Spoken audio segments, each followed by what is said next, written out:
ಸ್ನೇಹಿತರೆ ನಮಸ್ಕಾರ. ನಾನು ನಿಮ್ಮ ಸಂಚಾರಿ ಸತೀಶ್ ಮಾತಾಡ್ತಾ ಇದ್ದೀನಿ. ಇವತ್ತಿನ ವಿಡಿಯೋಗೆ ಎಲ್ಲರೂ ಕೂಡ ಸ್ವಾಗತ. ಯಾರ್ಯಾರು ನಮ್ಮ ಯೂಟ್ಯೂಬ್ ಚಾನಲ್ ವಿಡಿಯೋವನ್ನ ನೋಡ್ತಾ ಇದ್ದೀರಾ ದಯಮಾಡಿ ಒಂದು ಸಬ್ಸ್ಕ್ರೈಬ್ ಮಾಡ್ತಕ್ಕಂಥ ಕೆಲಸವನ್ನು ಮಾಡಿ. ಪೂರ್ತಿ ವಿಡಿಯೋವನ್ನ ನೋಡಿ, ಅರ್ಧ ವಿಡಿಯೋ ನೋಡಿದ್ರೆ ನಿಮ್ಗೆ ಅರ್ಥ ಆಗಲ್ಲ.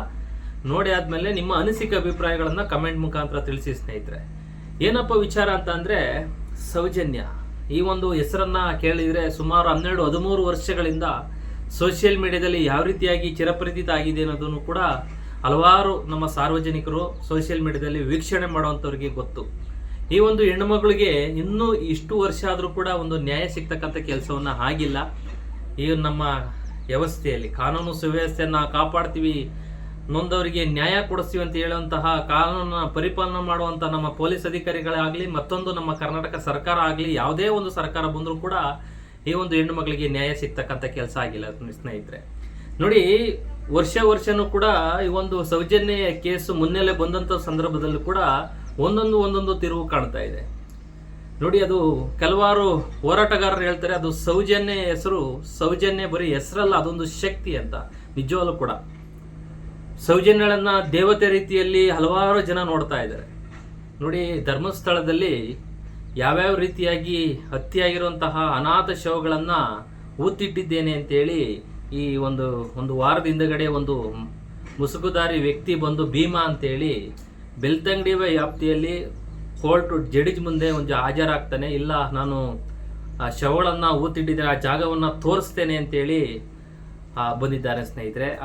ಆ ಒಂದು ಸುದ್ದಿ ಇಡೀ ನ್ಯಾಷನಲ್ ನ್ಯೂಸು ಮತ್ತು ಹಲವಾರು ಸೋಷಿಯಲ್ ಮೀಡಿಯಾದಲ್ಲಿ ಯಾವ ರೀತಿಯಾಗಿ ಚರ್ಚೆಗೆ ಉಂಟು ಮಾಡಿದೆ ಅಂತ ಅಂದರೆ, ಹಲವಾರು ಅಕ್ಕಪಕ್ಕ ರಾಜ್ಯಗಳು ಎಲ್ಲನೂ ಕೂಡ ಈ ರೀತಿಯಾಗಿ ಈ ಒಂದು ಕ್ಷೇತ್ರದಲ್ಲಿ ಇಷ್ಟೊಂದು ಅನಾಥ ಶವಗಳನ್ನು ಊತಿಟ್ಟಿದ್ದಾನೆ ಅಂತೇಳಿ ಹೇಳಿದ್ದಾರೆ ಅಂತೇಳಿ ಹಲವಾರು ಚರ್ಚೆಗಳಾಗಿ ಬಹಳ ಒಂದು ಚರ್ಚೆಗೆ ಕೊಟ್ಟಿದೆ. ಆದರೆ ಕರ್ನಾಟಕದಲ್ಲಿರುವಂತಹ ಮಾಧ್ಯಮಗಳು ಇದು ಯಾವುದನ್ನು ಕೂಡ ಪ್ರಸಾರ ಮಾಡದೇನೆ ನಮಗೇನೋ ಗೊತ್ತಿಲ್ಲ ಬೇರೆ ಸುದ್ದಿಗಳನ್ನು ಪ್ರಸಾರ ಮಾಡ್ತಾ ಇದ್ರು. ಸತ್ಯ, ನ್ಯಾಯ, ನೀತಿ, ಧರ್ಮ ನಿಮಗೆ ನೇರ, ದಿಟ್ಟ, ನಿರಂತರ ಏನು ಸಾರ್ವಜನಿಕರ ತೊಂದರೆ ಆದಂಥ ಸಂದರ್ಭದಲ್ಲಿ ಮುನ್ನಡೆಗೆ ಇಡ್ತೀವಿ, ನಾವು ಮುಂದೆ ತೋರಿಸ್ತೀವಿ ನಿಮಗೆ ಅಂತ ಹೇಳಿ ಮಾಧ್ಯಮಗಳು ಬುರುಡೆ ಬಿಡುವಂತಹ ಮಾಧ್ಯಮಗಳು ಕಣ್ಣು ಬಾಯಿ ಮುಚ್ಕೊಂಡು ಸುಮ್ಮನೆ ಕೂತಿದ್ದು. ಏನು ಇವತ್ತು ನಾನು ಸಿದ್ದರಾಮಯ್ಯನವರಿಗೆ ಹ್ಯಾಟ್ಸಪ್ ಹೇಳಕ್ಕೆ ಬಯಸ್ತೇನೆ. ಯಾಕೆ ಅಂತಂದರೆ ಈ ಒಂದು ವಿಚಾರಕ್ಕೆ ಮುನ್ನೆಲೆ ಬಂದಂಥ ಸಂದರ್ಭ ಅವ್ರ ಮುಂದೆ ಮಾಧ್ಯಮದವರು ಕೂಡ ಹೋಗಿ ಪ್ರಶ್ನೆ ಕೇಳ್ತಾರೆ. ಇಲ್ಲ, ಈ ರೀತಿಯಾಗಿ ಸೌಜನ್ಯ ಕೇಸ್ ಈ ಥರ ಅನಾಥ ಶವಗಳನ್ನು ಇಟ್ಟಿದ್ದಂಥ ಒಬ್ಬ ವ್ಯಕ್ತಿ ಬಂದಿದ್ದಾನೆ, ತೋರಿಸ್ತೀನಿ ಇದನ್ನು ಅಂತೇಳಿ ಬಂದಿದ್ದಾನೆ.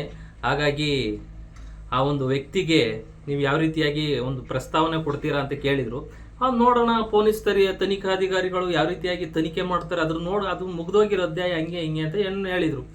ಆದರೆ ಕೆಲವೊಂದು ಇವರು ವಿಚಾರಗಳನ್ನು ನೋಡಿದಂಥ ಸಂದರ್ಭ ಈ ಸಿದ್ದರಾಮಯ್ಯನವ್ರಿಗೆ ಏನಾಗಿದೆ, ಇಲ್ಲಿ ನಡೆದಿರ್ತಕ್ಕಂಥದ್ದು ಬುಲ್ಡೆಗಳನ್ನು ತೋರಿಸ್ತೀನಂತ ವ್ಯಕ್ತಿ ಬಂದರೆ ಈ ರೀತಿಯಾಗಿ ಅದೇನೋ ಮಾಡಿ ತನಿಖೆ ಮಾಡ್ತೀವಿ ಅಂತ ಹೇಳೋದು ಬಿಟ್ಟು ಈ ರೀತಿಯಾಗಿ ಉಡಾಫೆ ಉತ್ತರಗಳನ್ನು ಕೊಡ್ತಾ ಇದ್ದಾರೆ ಅಂತೇಳಿ ಸಾರ್ವಜನಿಕರಲ್ಲಿ ಭಾಳ ಚರ್ಚೆ ಆಗ್ತಿತ್ತು. ಹಾಗಾಗಿ ಯಾರು ಒತ್ತಡನೋ ಏನೋ ಗೊತ್ತಿಲ್ಲ, ಆದರೆ ಸಾರ್ವಜನಿಕರ ಒಂದು ಮೇರೆಗೆ SIT ತನಿಖೆಯನ್ನು ಸಿದ್ದರಾಮಯ್ಯ ಸರ್ಕಾರ ರಚನೆ ಮಾಡಿದೆ. ಭಾಳ ಒಂದು ಸಂತೋಷದ ವಿಷಯ. ಪಾರದರ್ಶಕವಾಗಿ ದಕ್ಷ ಅಧಿಕಾರಿಗಳನ್ನು ನೇಮಕ ಮಾಡಿ ಈ ಒಂದು ಕೇಸನ್ನು ಮುನ್ನೆ ಸೂಕ್ತವಾಗಿ ಗಮನಿಸಿ ಒಂದು ಈಗಲಾದರೂ ಕೂಡ ಒಂದು ನ್ಯಾಯವನ್ನು ಕೊಡಿಸ್ತಾರೆ ಅನ್ನೋದು ಸಾರ್ವಜನಿಕರಲ್ಲಿ ಒಂದು ಕುತೂಹಲ ಇದೆ. ಆದರೆ ಇದು ಕೇಸು ಯಾವ್ಯಾವ ರೀತಿಯಾಗಿ ಹೋಗ್ತದೆ, ಇಲ್ಲ ಅಂತಂದರೆ ಯಾವ ರೀತಿಯಾಗಿ ಮತ್ತೆ ಒಂದು ಹಿನ್ನಡೆ ಆಗುತ್ತಾ ಅನ್ನೋದು ಒಂದು ಯಕ್ಷ ಪ್ರಶ್ನೆ.